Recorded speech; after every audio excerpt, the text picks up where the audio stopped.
When a baby is born, they have very limited ability to regulate their own emotions. Those experiences of when the child is upset and getting calmed, and getting upset and getting calmed and doing that over and over and over again is it strengthening that ability for the child to believe and know that this world is safe.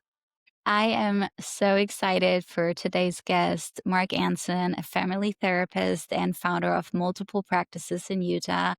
Mark, can you start by sharing a little bit more about your background and what led you into this field? And yeah, what the focus is of your practice today?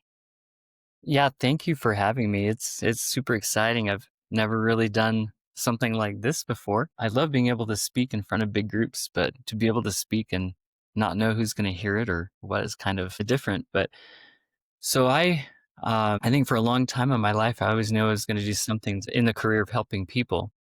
When I graduated in 2003 with my bachelor's, I graduated from BYU and I started working for the Utah Child Welfare System. I had no idea what I was getting myself into and what the things were that I was going to be encountering. Uh, but I quickly learned there that there's a whole lot. There's just a whole lot of need. And I have now, for 22 years in my career, been connected to the child welfare system in some form or another. Um, in 2009, I got my master's degree of social work from the University of Utah and then started doing therapy, started giving it a try and seeing if I could help people. Loved it. I really loved doing that. I worked for another company and then in 2013, that's where I really uh, started Anson Family Counseling. It was just me, just doing work out of someone else's office. In 2018, we decided to jump all in. My wife and I knew it was the right thing to do, and I left my other employer and we have just continued to work with these children and the families affected by the child welfare system, all the trauma in their lives. And yeah, we've been going strong. And I think a lot of people rally behind that cause. There's a lot of people who want to work with us, and we've expanded, and we now have 3 offices here in Utah in the northern area. That's incredible. That's so amazing. And maybe we can get into some of the things that parents worry about most. And it's this: how can I make sure I don't mess up my kids? Right. So, from your perspective, I would just love to hear, yeah, what do you think matters most when raising children, especially with your background in helping children that really sometimes have been through the worst.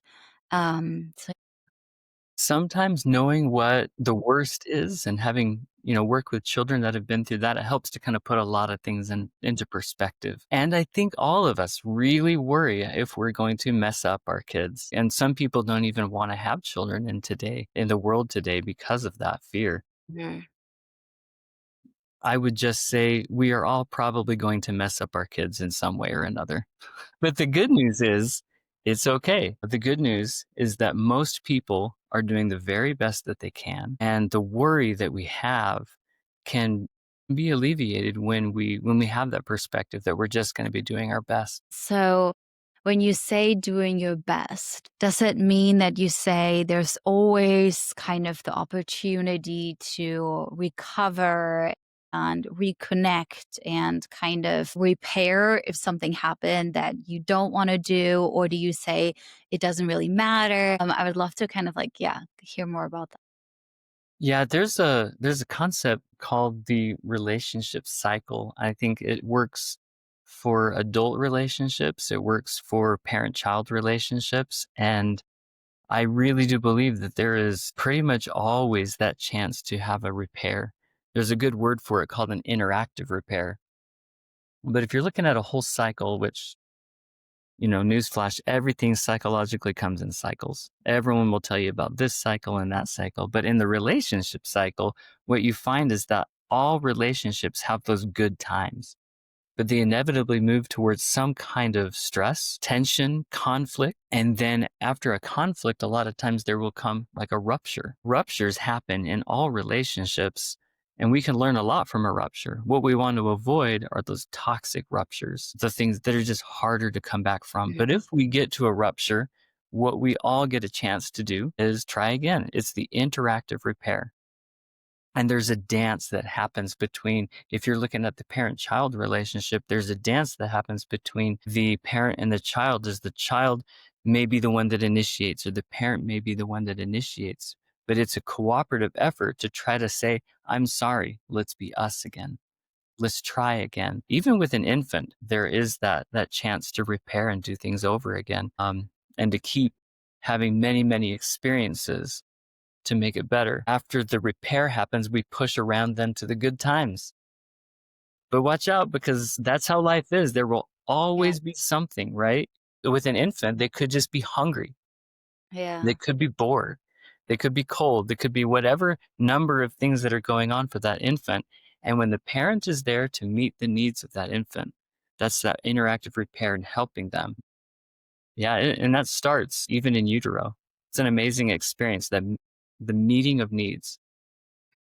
Yes, Okay. I would say there's always a chance to repair and do better. Yeah. Can we maybe kind of unpack that a little bit? That's really I'd interesting how love you to. say, like in utero, I think there's so many different phases to it because that totally makes sense to me with like a toddler slash a kid, like kids, right?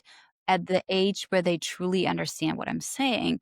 But what does that look like a lot earlier? What does it look like on an infant level if maybe, I just know my energy wasn't there. I was very upset because I'm so sleep deprived. And beyond just the baby being like, maybe I just wasn't gentle and sweet because I'm just so tired. Or with like a toddler, I was very upset, but they're not at the age yet where they can fully understand what I'm saying. Like, how can I then kind of through body language or whatever that looks like, kind of create that repair? You know, I love that question. I think one of the experiments that has happened in the past was done by Ed Tronick. And we're talking about old school, right? Like Ed Tronick did an experiment called the still face experiment in 1975. And they've done variations on it later, lots of research on it. But what they did in this experiment is they would take a mother, and she's just normally interacting with her baby. And they would have a camera on the mom and a camera on the baby on their face so you could see both of their reactions. So Mhm. mom is interacting normally. This is everyday life. I'm here for you. We're playing. This is fun. But then they would have the mom just go still. Mm. No expression, no interaction. They called it still face. And then the baby would at first try to figure out what's going on, and you could see in their face that they're trying to figure something out. And then it wouldn't take much time before the baby would start to get upset, but they would start trying to say, "Hey, make noises. Talk to me. Mm. Why aren't we doing that thing anymore that we were doing?" Interesting. And it didn't take much time after that. If the mom still stayed, still, that the baby would start just decompensating, and they would Mm. start crying, fussing and squirming and losing their posture and protesting and being angry. And there's a lot of distress that's building up in the baby. But now, to speak to your point, the really neat thing about this experiment is that it wouldn't take long for, when the rough times happened, that if the mom, after however long it was, that given time, they would come back and interact with the baby. It was very quickly that the mom was able to establish that flow, and the infant was able to recover and keep going in a good trajectory and be fine. So Inter there's a lot to that, but kind of what you're Yeah. saying is, what does that look like? It looks like picking up and meeting my child's needs again. That Mhm. once I start meeting those needs, then what happens is they can actually just recover from that. The attachment style, or if you want to look at it biologically, the ability for the brain to soothe itself and grow a regulatory ability, is made up of so many little moments that you don't have to worry about, I messed up here or I messed up there, that we can forgive ourselves because it's a composite. Mm. It's all of those experiences together. And like I said, we want to avoid what is called like a toxic rupture. like outright abuse and neglect. Those are the things that can really do a lot more damage, but even those things can be recovered from more. Uh, Mhm. but like I said, most parents are just doing their very best that they can. Yeah, absolutely.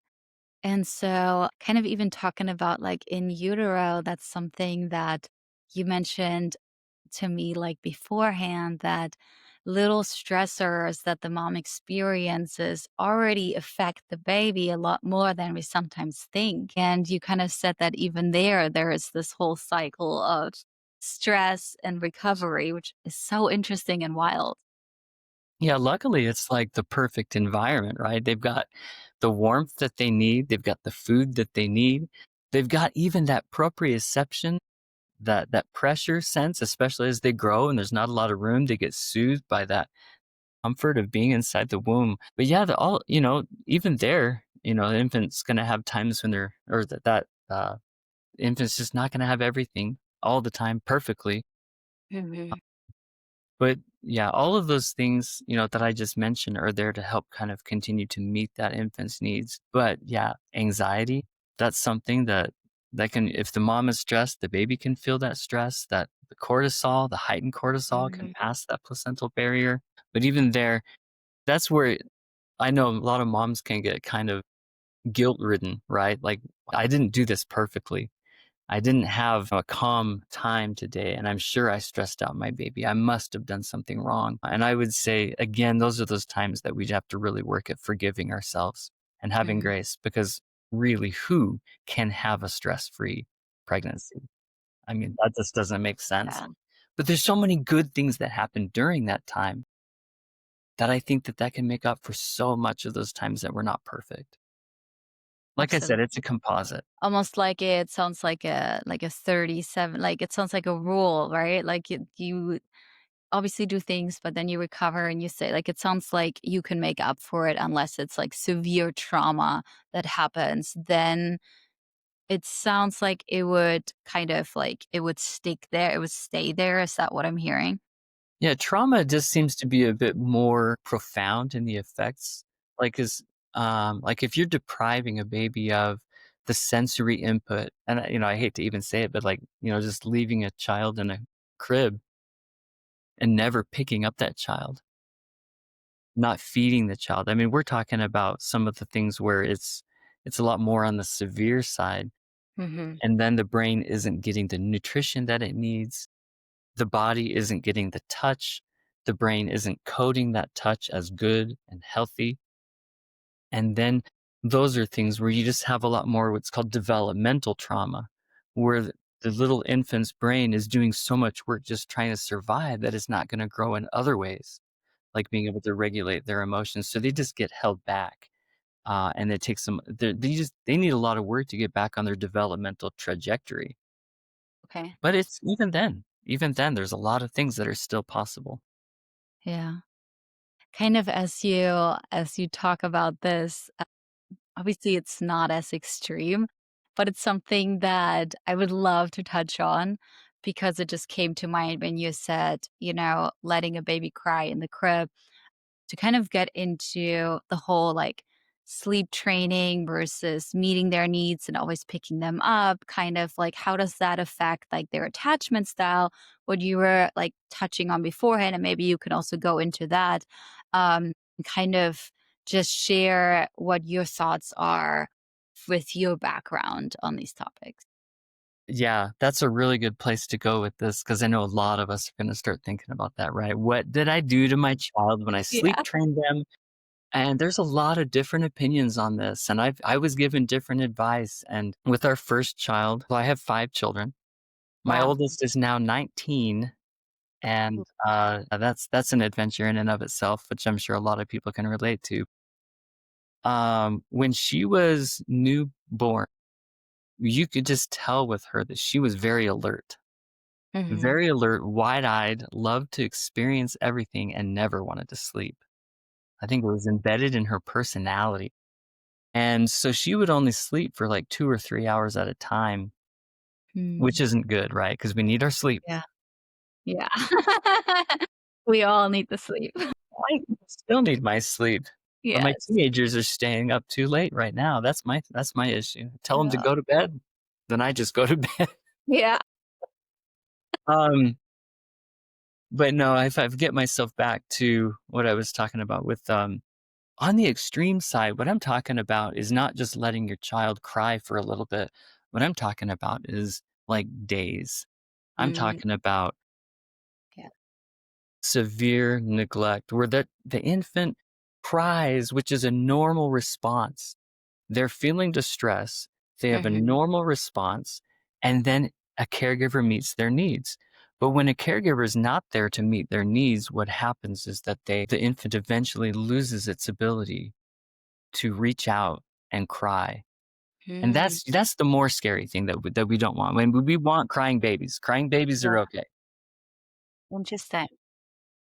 But so I'm not talking about the sleep training. Mhm. Um, okay, so now back to my little infant. My first child, mom and dad, we were probably, on the verge of psychosis, probably without the sleep, right, that we needed. Still, gosh, I'm just going all my brains all over, but I still remember this experience when she was up crying and crying and crying. And my wife and I were just, I couldn't hold her. She couldn't hold her. No one could deal with this. We took her to the urgent care because we just knew something was wrong. We handed her to the receptionist, and my daughter just calmed right down, just calmed right down. Yeah, it was great. We both just kinda cried right there because it was so much stress that was just kind of relieved when Yeah. it's good. We stress out when our kids cry, but it's a good and it's an okay thing, and we should have that stress in us. Mm, So when it comes to the sleep training, we tried that. I asked a nurse, mhm. I was asking him for some advice, and he said, "Well, here's what you do. You put them in the crib, and then you walk away, and when they cry, you wait a certain amount of time, and you check on them, and you wait a certain amount of time, and you check on them, but you have to let them cry it out." And my wife and I were there. I just remember I was laying on the floor, like, suffering through this because they told us that we just had to let her cry it out. That was a little bit hard. She never, ever, ever really got better. Remember what I said, this is her personality. She's Yeah. still like this. She's still like this. And she still doesn't like to sleep. Well, no, she's still very alert Very and loves everything. No, no, now with the sleep side, it's flipped. yeah. She likes to sleep in the morning, but she doesn't go to sleep Mm, at nighttime. She's very alert. This just always been her personality to want more. I need more. I've got to relate to you, that kind of thing. yeah. But yeah, teenagers are great when they sleep a lot. That's not so hard, right? I'm not sure. I've got to get back to your question though. Can you remind me what So we were you sleep trained your first daughter and you just felt like it felt really hard on you to first of all do it, and then also it didn't really help because you felt like it was just her personality. It was not really what you did, but it was just how she was. Thank you. You bring me back. Yeah, that's exactly what we were experiencing. And I think where I was going next is then we had our second, Mhm. and you just hope that that first one is sleep trained or that they're sleeping better before the second, but he wasn't Yeah. or she wasn't. And then we had him, and he wasn't sleeping well through the night. Oof. And that was, I said we were developing psychosis. I think we were at Yeah. our most psychotic place at that point. But so the sleep training for us was not effective. And what Mm. I think I've learned as I've had more kids and as I've learned about attachment theory is that it's really okay to keep meeting your child's needs. And if they're not going to sleep on the schedule that you want them to sleep on, it's okay. And that to get through that marathon, we just need to actually support each other a little bit more.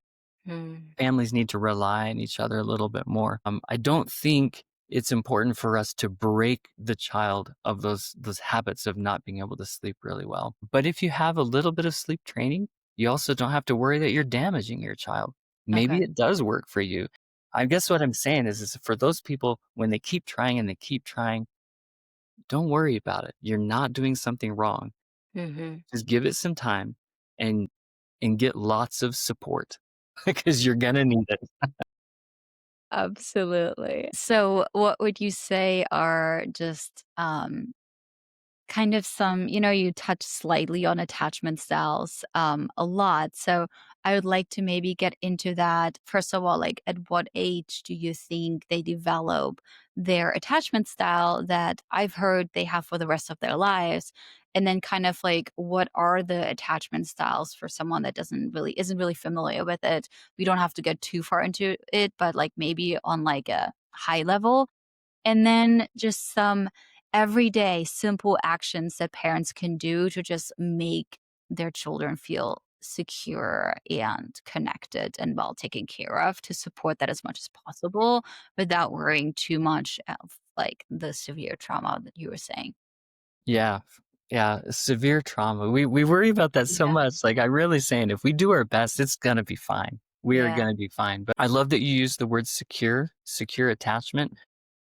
There's 4 different styles of attachment. Secure would be the preferable one. There's also with children, they call it an avoidant attachment style. There's an ambivalent attachment style, and then there's the disorganized. All 4 of them just kind of explain different outcomes. Well, Mhm. outcomes of what? It's the outcome of the ability for a parent and a child to do the dance right, to be Mm, able to connect together and meet needs. On a on a deep level, what we're talking about is when a baby is born, they have very limited ability to regulate their own emotions, and they need a lot of help. mm, So they have certain functions of their brain that are fully functional, like their amygdala. The amygdala part of the brain is going to be able to sense threats or danger, but their hippocampus, which is very, very center in the brain, that one, which is the kind of that area which helps form memories, that area is not as developed as we would hope or want it to be. But those experiences of when the child is upset and getting calmed and getting upset and getting calmed and doing that over and over and over again, what that does in that first year of life and even before they're born, what it's doing is it's strengthening that ability for the child to believe and know that this world is safe. And more mm, than that, you help me make that safe.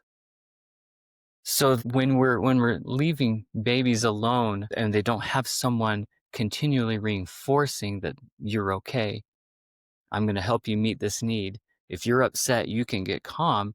Then they don't develop that ability to trust. So that goes okay. back to Eric Erickson's stages of development, where you look at, was that those first stages, right? We're building trust versus mistrust, as they said. But that attachment is really a way, it's a style, right? So it's all of these experiences together that form a style inside the infant's mind of how they're going to get their needs met, physical, emotional. And so secure is believing that my needs are Mm, going to be met. I can trust you. I have a voice. I can speak up. I can cry and I get my mhm, needs met. It's also that secure attachment is there someone that believing they can have an autonomous self as well. If I'm secure here, I can also be my own self. So they're interesting. developing a sense of autonomy from that initial secure attachment. So that's on the secure side. And then if you look at the next style, which is avoidant, usually this happens when you have a caregiver that is not meeting needs as much and or really kind of hoping for that good baby that doesn't really cry very much. And so they want them Mhm, to shape up and be independent a little bit too early. And if we're not meeting those needs, then the baby starts to learn that they don't need, that they don't, their needs aren't important. mm, But there's a lot of people later on in life.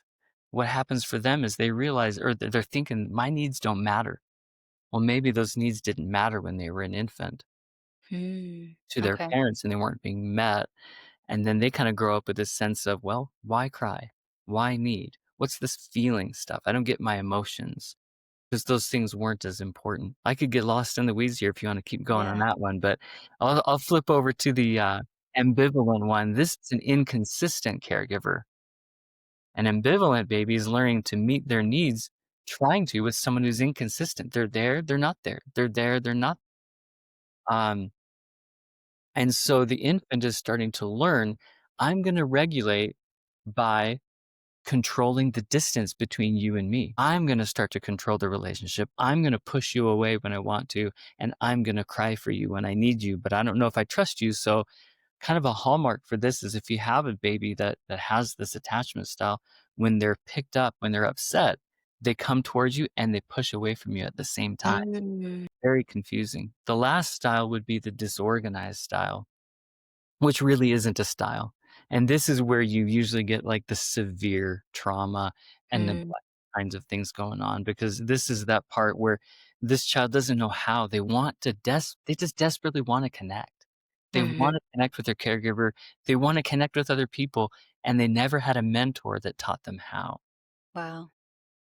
So those are like the four main styles. And if we want, right? That was your question. If we really want to have that secure attachment style, which really is preferable to have that full range of emotions, I'd like to keep things simple. What do? We meet needs. Mm, Simple as that. We meet needs. So another phrase that I really like is this is we need to create an attachment rich and sensory rich environment. Attachment meaning that when we are there meeting needs, we're smiling, we're enjoying, and we're telling that infant that they're precious. mhm. Grow up feeling precious like that, then they will have a more secure attachment with their caregiver. They know that they can trust, if I'm upset, I can reach out to you. Okay. So, Are there, like, kind of, like, day-to-day examples of, like, how you create this, like, sensory-rich environment and, like, mhm. daily life for different ages?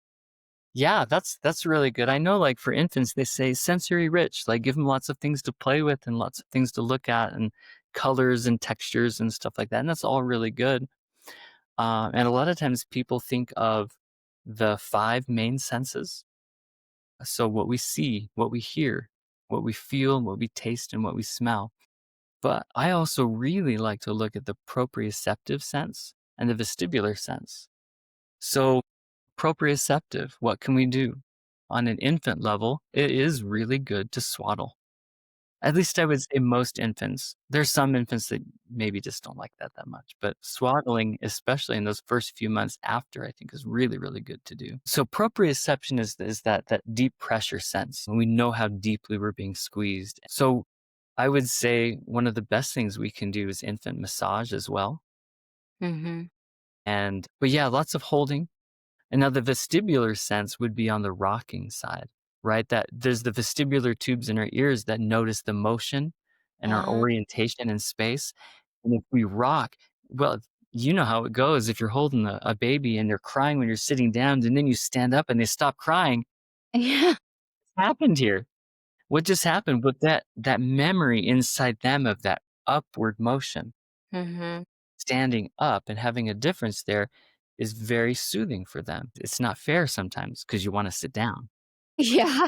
or you're tired and you wanna lay down and it just doesn't work. So, yeah, and I've done this, just pacing back and forth, Yeah. pacing. That's what we do. But, yeah, I think creating rhythm is a really good thing. So when the baby's in utero, the biggest rhythmic thing that they have is the mother's heartbeat. Mhm. They can hear that and they can sense that, and rhythm is another beautiful, wonderful thing that we can continue and just give to our kids. And it's more than just like a rhythm on a drum, although that can be really good, right? Drumming, but patting, rhythmic movement, those types of things. So that's kind of for infants.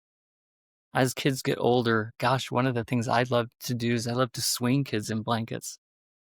Right, they Mm. get older and you just kinda swing them, and that rocking motion can be really good. Don't recommend swinging your 17-year-old in a blanket, though, unless you're really strong, and then you can't do that really, really long. But, yeah, there's what basically, I mean, the sky's the limit, but the idea is I'm gonna give lots of things to taste, lots of things to smell as they get older, right, age Mhm. appropriate.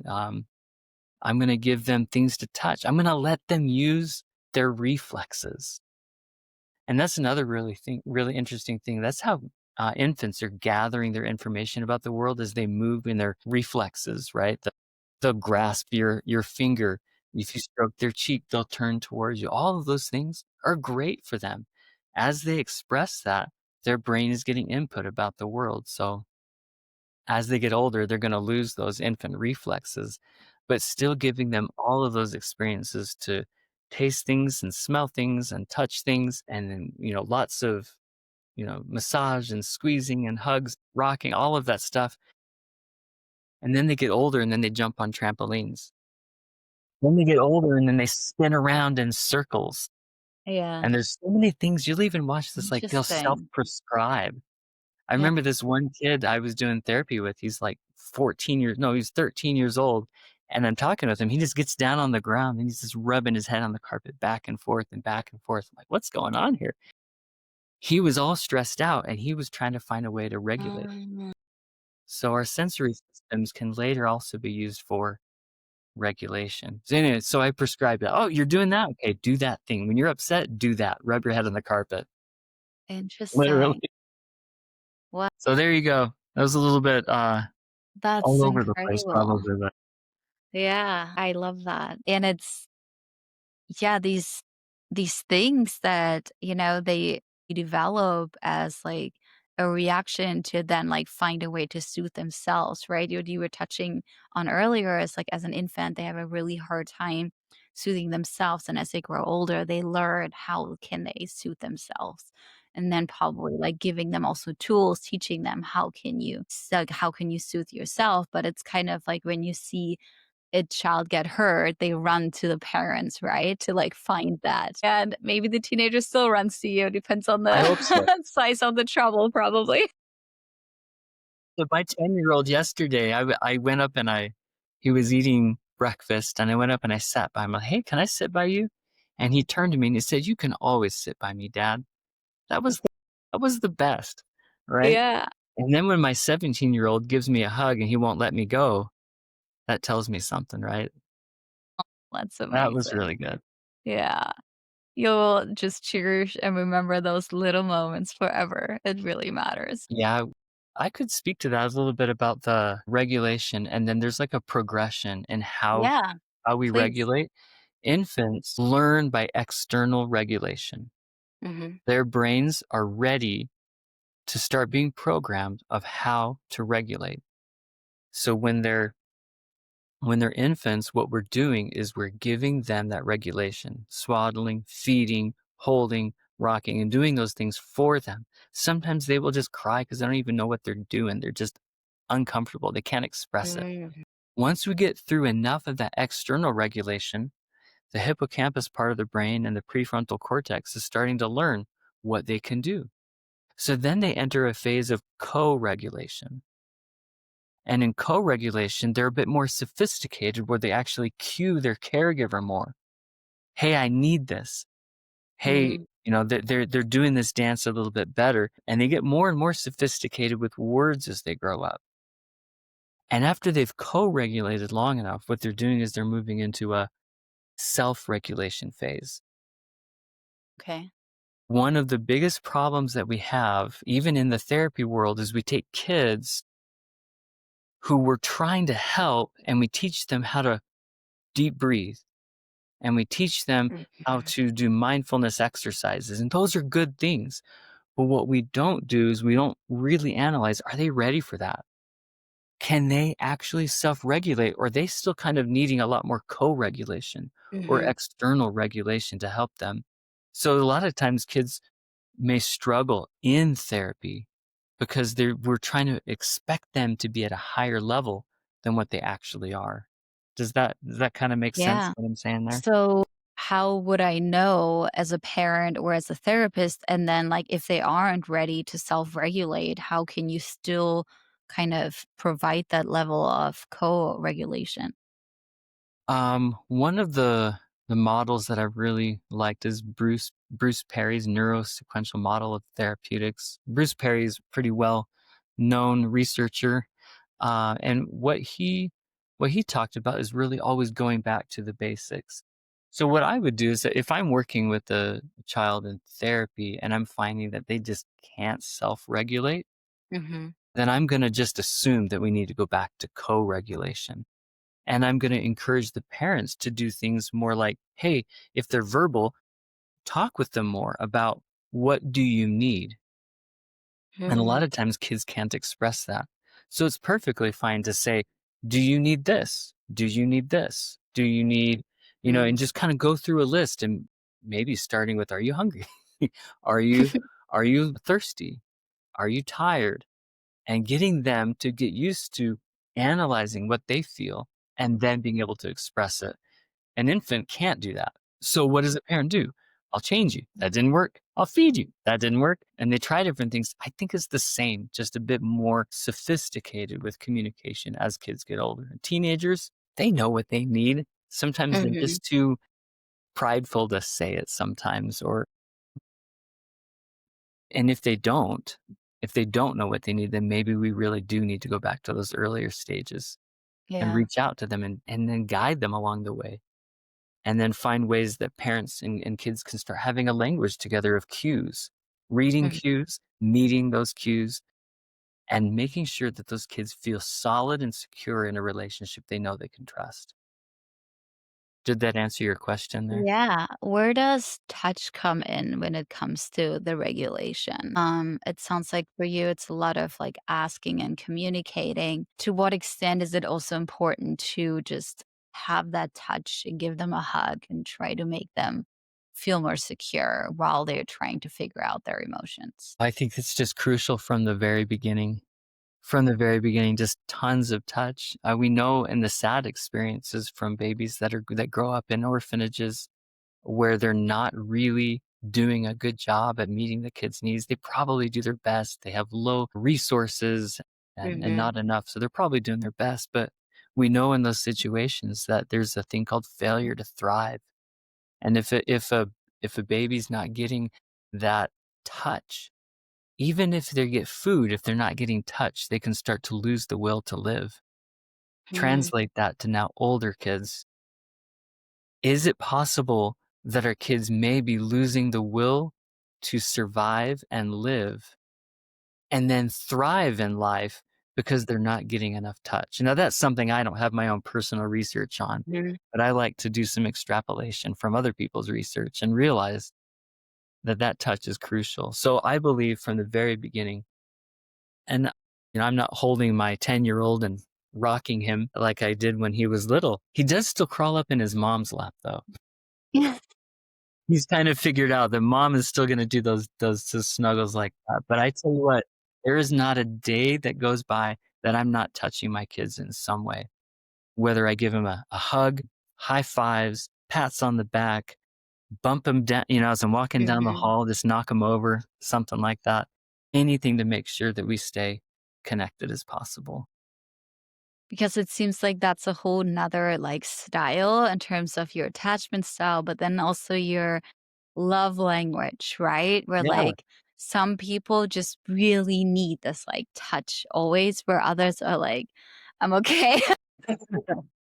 That's kind of like I always feel like I am like, touch is my love language versus my husband, he's like, "Oh my gosh." So, I'm always wondering, like, does it mean I didn't get it enough and he got too much? I don't know, that's a good question, right? Like, does it mean that someone who doesn't like touch just has that avoidant attachment style? I mean, it could mean that. Yeah. It could mean that all you gotta do is talk to him about his relationship with his parents. Yeah. Maybe you won't wanna go there, I don't know. But, Yeah. yeah, you could but I believe there's tons of variation and normalcy within how much, my love language is this or your love language is that. There's gotta be a realm of normalcy there. But in its extremes, yeah, I definitely would say if a person is a touch averse, I mean, barring the possibility of, like, autism, right? Mm. Sometimes it's autism that a kid doesn't wanna be touched, and that's not always the case because autism looks like has so many Mhm. different faces. Some autistic kids can't get enough touch. Mm. Anyway, I just started opening up another gate of some Yeah. things we could talk about, but that's okay. We'll get back to maybe something you were thinking there. Yeah, no, we could totally go on and on with that forever. I think to, kind of bring this back and wrap this up, what's like a key takeaway from, being a parent and being a therapist, kind of putting both hats on that, like, just advice that you can give, like, new parents that are kind of anxious, they don't wanna mess it up, they try the best they can, but, like, what does that actually mean? Yeah, I I'd like to tell new parents who are afraid of messing it up kind of the same thing that I tell new therapists that I'm training, how to really make therapy work. And I don't care if it's an infant or a child, teenager, or adult, the way to make therapy work is to meet their needs. I know, I keep it way simple. The way to make parenting work is to meet their needs. And while we're meeting their needs, because it takes so much of us, we have to make sure that we're doing things to take care of ourselves. We Mm, have to make sure that we're a team. And if you're a single parent, you can still find a team. mhm. You can still find those people that love you and that you really love. And while a child is going to have a primary attachment caregiver, and that would be you, you need a team to support you in that effort as you're going through it. But I know it sounds simple to say meet their needs, but that world itself can be so complex as we're trying to read cues. And as kids get older, it can get even more complicated. What do they really need if they're acting out and they have this misbehavior? And we could clamp down on it. We could crack down on it. We can say, act right. Why are you being Mhm. such a brat or whatever phrase you wanna have come out of your mouth, right? You could go to that point, and if you do, forgive yourself and try again. The main thing is they will get better when they feel better. So I would say if kids are feeling good, they'll do good, and when you're feeling good, you'll do good. So we have to do a lot of work to make sure that we're meeting their needs, and then we can speak up for our own needs so that we can continue that cycle and form strong and healthy attachment, which is based on that brain growth that happens just by meeting needs. So let's keep it So simple. it sounds like really being attentive whenever you can, take care of yourself, make sure you get enough sleep, and also communicating as they get older and communicating in other ways when they are maybe not understanding the words yet. Yes, and then also forgive yourself, forgive your Mhm. spouse, your partner when you just don't get it right. Because Yeah, remember, it's that composite. Just keep going, keep trying to add those good experiences and realizing that you're not going to get it right all the time. yeah. So you really can't spoil a baby, how they always say. I don't think so.